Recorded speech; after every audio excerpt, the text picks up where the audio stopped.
mănânci după o seară de petrecere.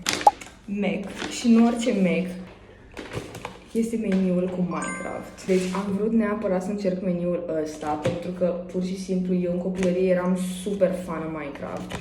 Mă duc, îmi amintesc și acum, în clasa a doua sau a treia, cu primii mei bani strânși din 30 de lei, am pus-o pe mama, am rugat-o săptămânii 3 să-mi cumpere jocul Minecraft, ediția aia Pro. Și m-am jucat super mult, gen super mult.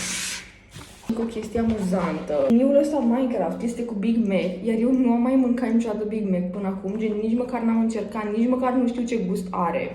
Știu doar sosul Big Mac, dar în rest, I have no idea. Deci pentru mine jocul ăsta Minecraft chiar înseamnă ceva. Îmi pare rău că nu m-am mai jucat, sincer. Ia să vedem ce jucărie avem.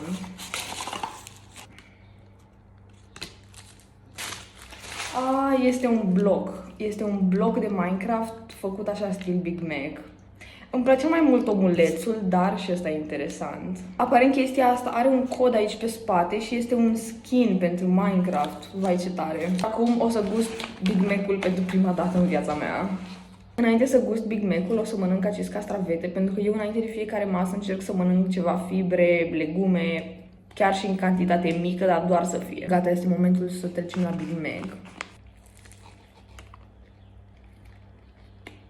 Ok, deci e super bun și tocmai am realizat că eu am făcut mai de mult acasă un sos de Big Mac după o rețetă de pe TikTok și chiar seamănă cu sosul ăsta, deci chiar e bun.